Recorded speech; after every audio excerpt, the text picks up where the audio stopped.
Hey folks, so what I've got here is the second Kamikaze or Galaxian PCB that I had.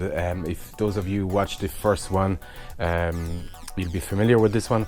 So this one, I don't even know if it works, but already, I mean, we're missing all the proms here, all the EPROMs, and there's a couple of RAMs here that should be here. There's more RAM here. There's two here. These are color RAMs of sorts, and these are I don't know, character RAMs maybe, I'm not sure, or maybe I'm not sure exactly what they do. I could look it up, but right now there's no point. So what we need to do is first burn the new EPROMs, put new RAMs here.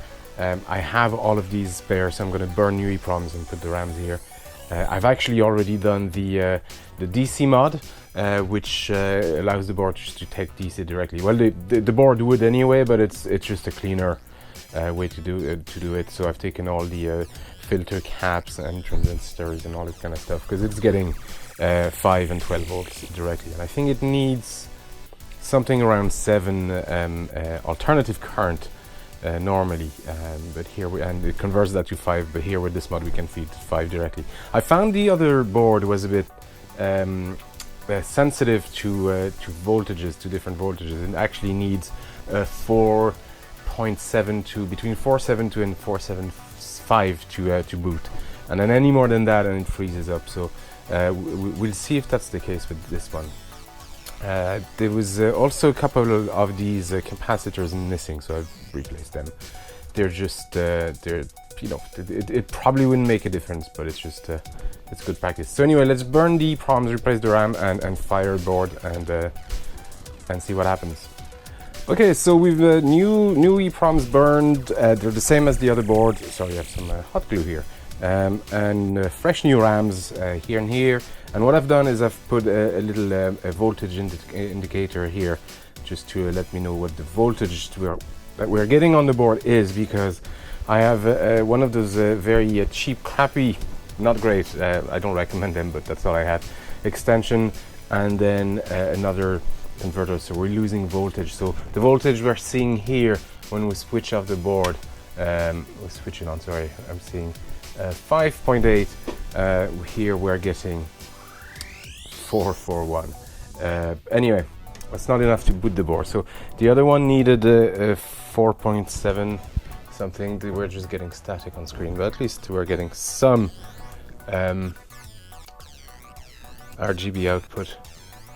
Things are happening here. So I'm around 472.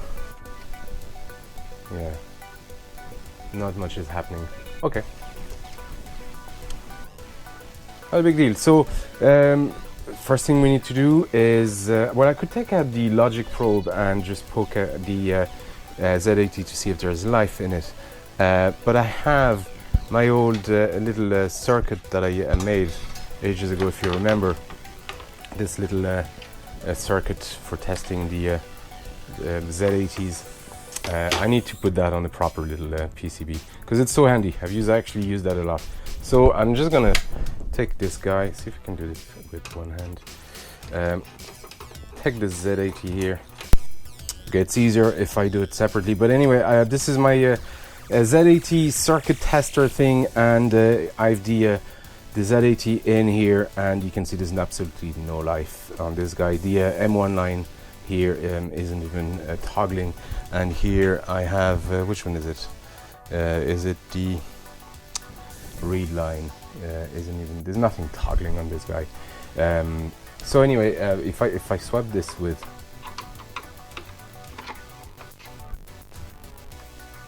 and I'm using the GoPro for this this video, we'll see how that goes. The wide angle might make it a bit too hard to see stuff. I think this one should be working. Now if I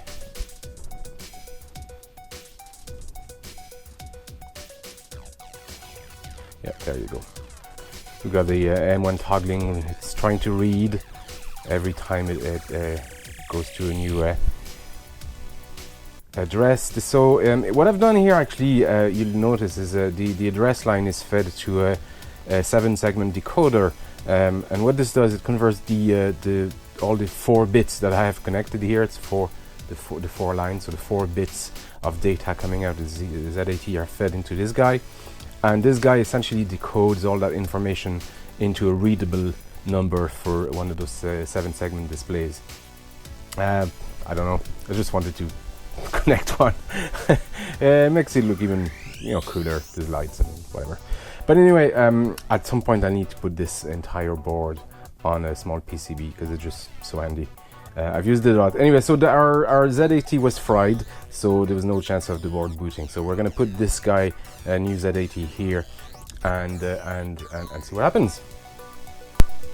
Okay, we have our Z80 in, and we actually had an LS138. Let's see if I can come in close. That's probably too close. Anyway, the GoPro isn't great for focusing. I'll review the footage halfway and maybe change to back to my camera. But anyway, so yeah, there was an LS138 missing from here, so I'll replace that. So let's just see what happens. Yeah, should be enough. Let me just adjust that a tiny bit. So yeah, okay, so we got still gibberish, but it's trying to do something. It's trying to boot in anyway, so that's encouraging. So I think next I'm gonna have a quick check at the immediate surrounding to the CPU. So I'm going to check all the lines are going to these buffers here, that we have stuff coming out of the buffers, and I'm going to check all the lines here on the EEPROMs and see if we have anything stuck, because essentially it's going straight from this into a couple of these to boot. I forget, I think it's those two, I forget, but it needs just those two at least to boot. So and then well, let's just do that first, and I'll report back. Okay, so I was poking all the data lines and address lines on the EEPROMs here, and I can see already pin 1 and 2 are floating. There's actually nothing registering here. So pin 1 is here, and pin 2 should be this one, and they're actually going to this pin here and this pin here respectively. And there's nothing happened. So what happens is the CPU normally looks at address 0 and looks for a program to start. It looks into the ROM at address 0 in the bank of ROM to start the program. But here in this case, because there's a couple of data lines, address lines floating, it just can't start the program. So it's stuck on gibberish and trying to reboot constantly. And these are buffers. So buffers, I think I sort of semi-explained the other ones, but they have various purposes. So one of them could be to isolate the data from the CPU, or just prevent the wrong current flowing back into the CPU, that kind of stuff. So yeah, this buffer here, essentially this is the input for this pin, and the output here has nothing. So the input is coming from the CPU and it outputs the same stuff, and because it's always on, this should be an enable line that is always on somewhere. I'm not sure exactly which one is which. Doesn't matter, but maybe this is this one. Yeah, I think this is this one. Essentially it's always on, it's always feeding the data, so it's just acting as a buffer. So we have an input, we've no output, and same for this line here and this line here. And you can see here, if I bridge them, it's trying to make that sound that it normally does when it wants to boot. Where is it? Sorry. There you go. Yeah, it's trying to boot and it can't. So I'm gonna change this guy and see what happens. So I have the buffer replaced here, and this is what we're getting right now. So we have some sign of life. The good news is, well, it's not starting, but the good news is we have activity on our address lines. Now, actually, this could be do with a little more power. There you go. So what we're getting now is every now and then we're getting those BAD bad RAM sort of Yeah, it's one of the error messages. So I was probing further, and I found that the there you go, chip enable on this EEPROM is stuck high, and this is actually, if you look at this schematic, this is the chip enable, and this is coming in this ROM here, and this is coming from the 139 LS139 here on pin 11. And pin 11 is the 139 is this guy here. So this is stuck high. This is one of the outputs. So there's three outputs. There's what is it? Y3, Y2, Y1, or something like that. And if you look at the truth table, it tells me that this is a decoder multiplexer, so it should really just switch between those three and trigger all the time, just depending on what the select input and output are, but it should actually trigger. So the fact that it's not triggering tells me there's most likely a problem with this chip as well. So I'm going to go ahead and replace this guy as well. Okay, so after some probing around, I finally got this board to boot. So let me explain what I did. So I started looking at these. So I changed this this buffer here, and I identified that this 139 was dodgy as well, and this 368, 67, sorry.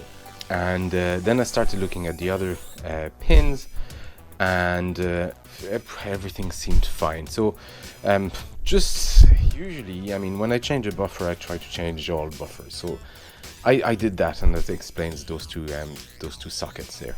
Those two chips are the original ones, they're still fine, but I just put them on sockets just in case.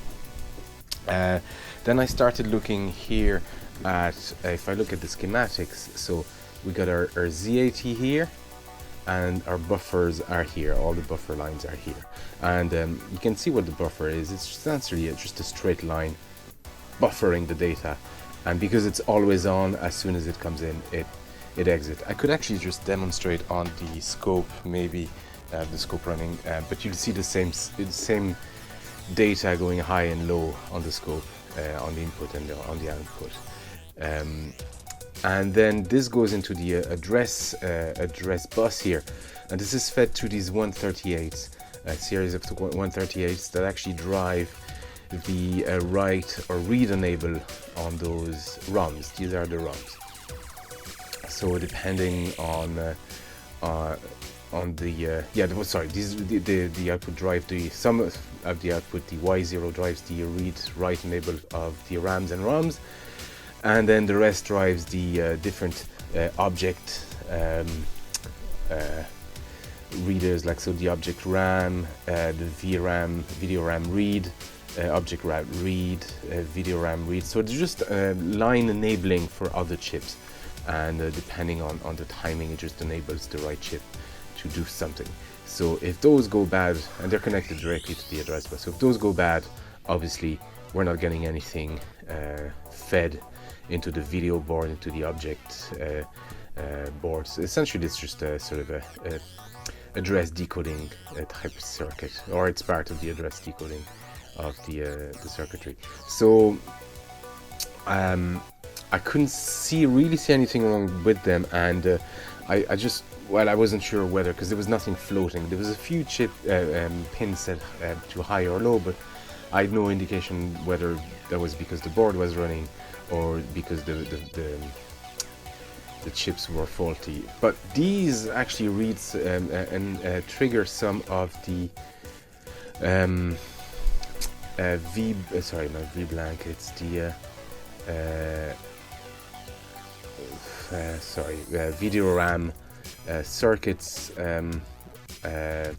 just to refresh. And I could see, I'm not sure actually what this does, somebody more technical than me could explain, but the 7474 had an output that was actually stuck high, and I traced it back to the input that's coming at D here into this 7402, which is actually here, and that's the 7474, it's here. Anyway, long story short, this actually is coming from this 138 here, which is enables all these lines, and I could see that it was stuck. So what I did, I actually piggybacked a good 138 on this guy, and realized that actually this output should be toggling. So I changed, it was this fella here, and I changed this guy, and while I was at it I actually changed all the other ones, because, well, I had the desolder gun, and I might as well. So that didn't change anything for the board to boot, but now I had a toggling line, and this actually read as faulty in my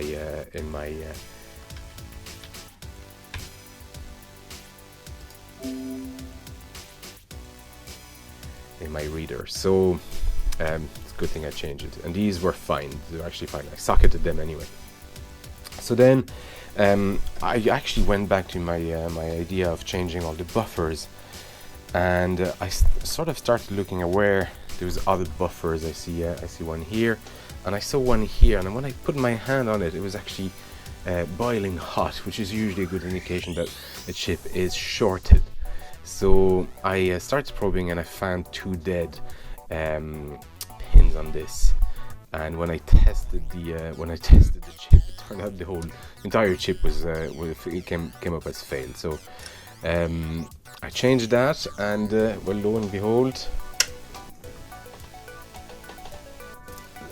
we now have a booting board. It's booting, but it's not working perfectly. Obviously, we have issues with garbled text, but the board is working, so we're making some progress. So next I'm going to have to start identifying why I'm getting this repeat on the text, but I'm getting something here. I can credit the can I even credit? No, I don't think I can credit the board, so I'm not getting anything on these the inputs. Oh yeah, no, I did credit. I actually started the game. It seemed, yeah, there you go. I can actually move, and this is supposed to be my ship. So yeah, see fire. So we have still some issues. I would suspect one of the counters, one of the LS161, possibly, but I need to start probing now and see what else is wrong with this board. But the good news is we have a booting board. The ROMs are fine, CPU is fine. Now all my address decoding and circuitry close to the CPU is fine, is working. So good news, and let's keep probing. Okay, so we have a bit more progress on this board. So this is where we are at the moment. You'll have to excuse the glare, but essentially we've only half, or the picture is sort of double, but we've only half of the sprite. Some of the sprites are missing here, and then they're out of position. And then what we have as well, the text, we're only getting, I should say credit, but we're only getting 1 out of 2 letters, or something like that, or yeah, only a few letters. It should be Galaxian, whatever. Not exactly sure. There should be points. So we're stuff essentially halved, which is not surprising because everything works in powers of double. So if I look at the schematics here, we have the horizontal positioning bus, and I thought that these 2 adders here were the cause, because actually they were pretty corroded. It's these 2 guys, so I actually replaced them without even probing. The legs were pretty badly corroded. There's some signs of corrosion here, but it was worse than that, and that didn't do anything. And then I tested the original chips, and they're here, and they're actually tested fine. That's okay. I wanted to replace them anyway. And next, after this, is this flip-flop here, which gets all the signal, and there's flip-flops going into the these are, what are these? Are these buffers? No, they're not buffers. They're 178. It doesn't matter actually. They're going straight into. Are they multiplexers? Yeah, and then they're going into the RAM that actually generates the tile map, which makes sense because essentially what we have here is with characters that are fine, only half the sprites, the tile map. Overall the layout is correct, but what it's filled with is incorrect. So I would suspect that it's sure this is this guy here, the 73, and indeed when I probed this fella, we've pin 2 and pin 19 stuck low. And pin 2 and pin 19 are output lines, and they should be toggling. We can actually play around a bit. If I bridge pin 19 with something else, we're gonna see. Let me check. There you go. Score is displayed properly. You will see the flag over there. You see it better if I bridge pin 2. I bet you. Yeah, we're gonna get the back to center. So I'm gonna try. Actually, I have an LS 23073. There you go. Let's see if even bridging works. Piggybacking. Sorry, is this the right way? But there you go. Straight away. Just piggybacking override. So I'm going to replace this guy. It looks like we still have some color issue, and yeah, we're not getting much sound. We're getting one sound, and I don't see enemies diving, so we still have issues on this board. And but first we're going to replace this guy, and then we'll probably tackle the enemies, invisible enemies diving. You should see enemies diving. It's actually driven by a different part of the circuit, and after that we'll tackle the colors and then the sound. So we still have a bit of troubleshooting to do, but I'm going to replace this guy first. Okay, so probing further on on this board, this area here, which is these are the pallet rams, and I was just probing in that area, and then noticed there's actually a difference between the previous board that I had and this board, which is actually interesting. This one is actually much closer to an actual Galaxian. But I noticed the difference is here we have an extra chip that is not present here. It should be here, but it's missing. But these pallet rams, anyway, this I'm not exactly sure what this does, but I was actually just out of curiosity before I do anything on the color rams. I started probing around here. I noticed that the line 9 here wasn't getting a clock. So this thing was actually doing nothing at all. It was just getting signal and then doing nothing with it. So I remember when I got the board, there was actually a jumper cable with it that came off, and I wasn't sure where it was. Well, it must have been there. Anyway, I just jumpered pinged the clock from clock arrives here from this chip here, and it goes somewhere else. So I actually just got the clock, and but it hasn't fixed our color issues. But here we can see we're getting some of the sprites missing back, and all the enemies, the diving enemies, are back. So I actually wonder, are we still getting? Yeah, I think we're getting color issue, and I can see some bars, sprite bars every now and then. So we'll still have some fixing to do, but we're getting closer. The colors are wrong. I suspect this is the circuitry for the color ROMs, all these, and then we have a few LS00 and SO8, and then LSO2, I think. Alright folks, so we've got our colors back. And this was the first thing I actually troubleshooted. So I don't know why I assumed these were color ROMs. They might still have something to do with colors assignment, but there's a color ROM which is actually here, and this it was this guy, and this guy was bad. It actually took the one from my other working board just to test, and it tests just fine. So that's really cool. My main problem is I don't have anything to burn a new ROM. So I'm gonna have to find somebody who can do this for me at some point. But I'm not too worried about that. I know that this, that's what I need to do to fix it. So I'm gonna leave this guy here for now, and next we just need to troubleshoot what the sound problems are. So let's go ahead and do that. Actually, before I start on the sound, I wanted to mention that this prom here is it might still be working.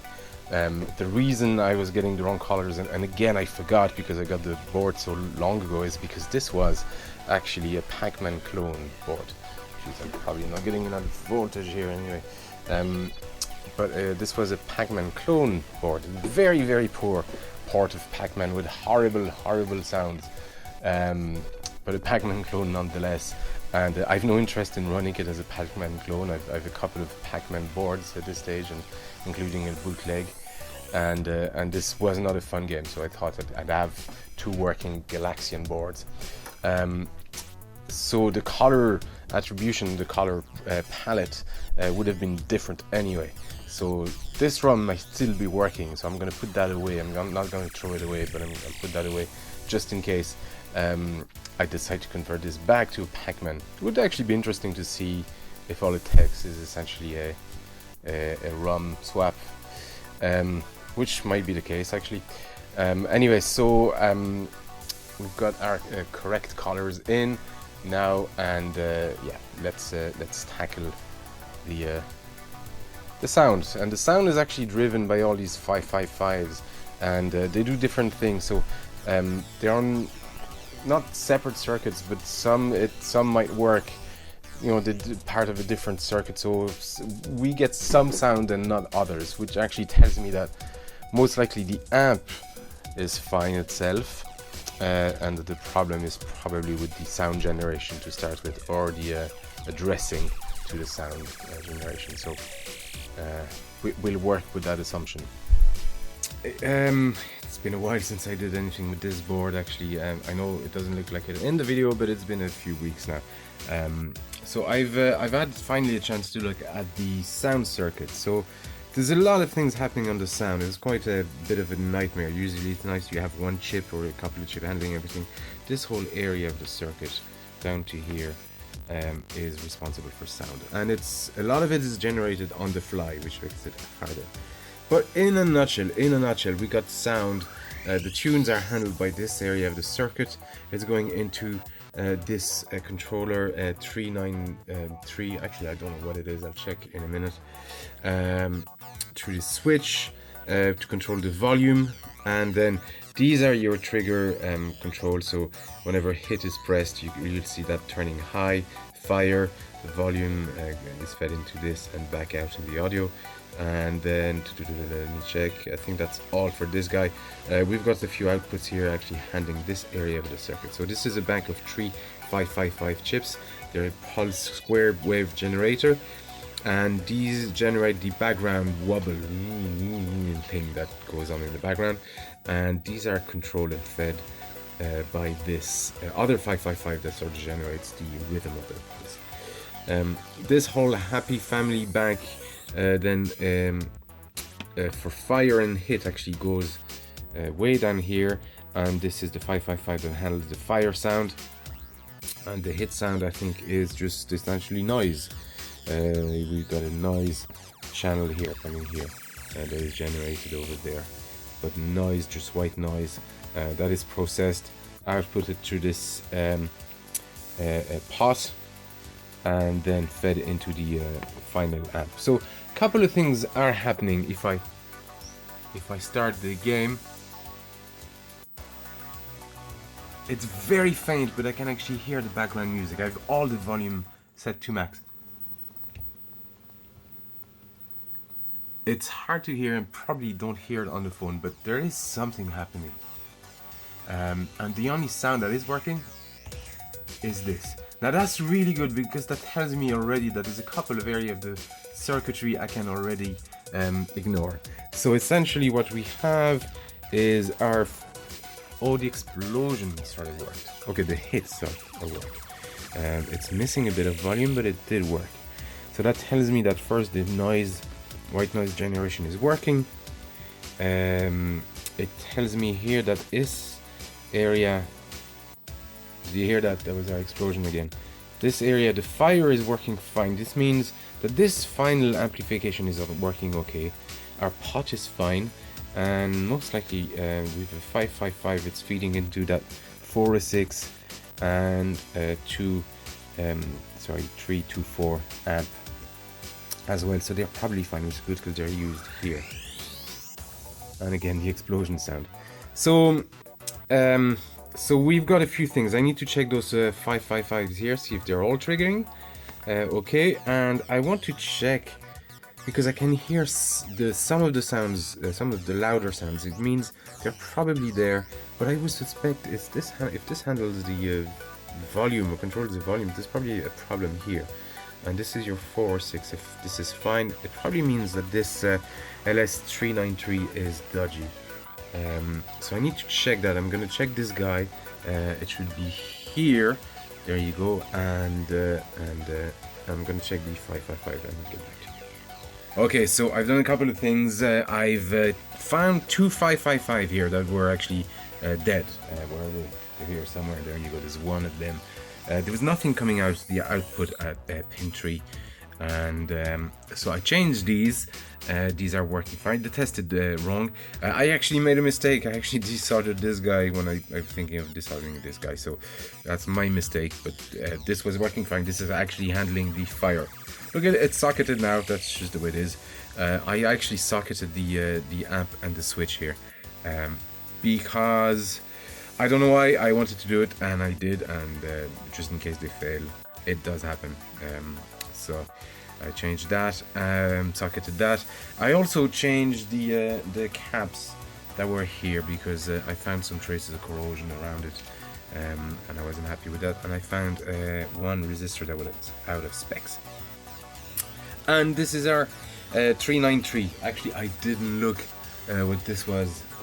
I don't know all my chips by heart, but do you know what? Let's do it now. Fast forward. 393. Dual 4-bit decade binary counter. Okay, whatever. Anyways, I've piggybacked another working one because you know sometimes it works, and sure enough.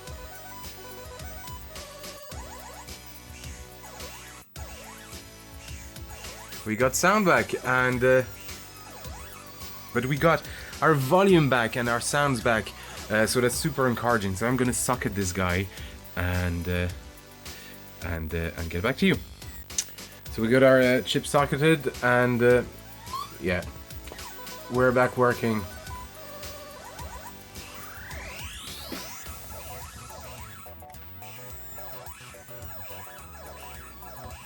Happy days. So there you go, folks. This is our Galaga board fixed, and I'm just going to switch off this.